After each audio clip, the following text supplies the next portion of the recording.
হরে কৃষ্ণ, জয় মা মনসা বিশ্বহরি পর্দার জয় হোক। এই যে জবা গাছটা দেখেছেন, প্রথমে বুঝতে পারিনি যে এত সুন্দর পরিমাণে ফুল হবে। তার কথাতে আছে মায়ের হাতে পঞ্চ জবা লাগে। তার জবার কালারটা দেখুন, খুব সুন্দর, অসাধারণ হচ্ছে জবার কালার।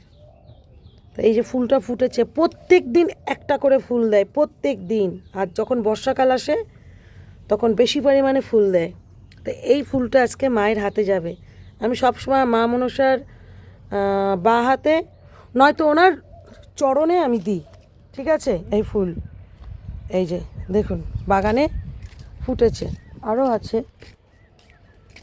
সকালবেলা আসলাম কিছু গাছ লাগাতে আসলাম, তারপরে এই যে গাছটা দেখেছেন, এই গাছ দারুণ জিনিস। এই গাছ যদি বাড়িতে রাখেন, পজিটিভ প্রচণ্ড পরিমাণে বাড়িতে অ্যাবজর্ব করবে, মানে পজিটিভ জিনিসটা প্রচণ্ড পরিমাণে আসে।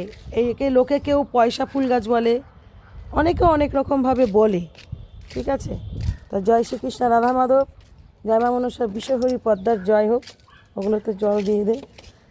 কালকেও এই গাছটায় কড়ি এসছে, আমি জানি না এটা কি গাছ, তবে ফুল ফুটুক দেখাবো, ঠিক আছে?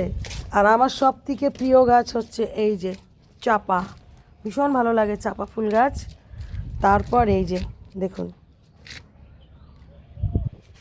ঠিক আছে, এই একটা জবা, পোকা ধরে গেছে, এই যে পোকা ধরে গেছে, আজকে স্প্রে করতে হবে। ভাইয়ের জমিটা ওই যে প্ল্যানিং করা রয়েছে না, ওইখানে হচ্ছে ভাইয়ের জমি। আরেকটা জিনিস, এটা কলমের আম গাছ, বোল এসছে।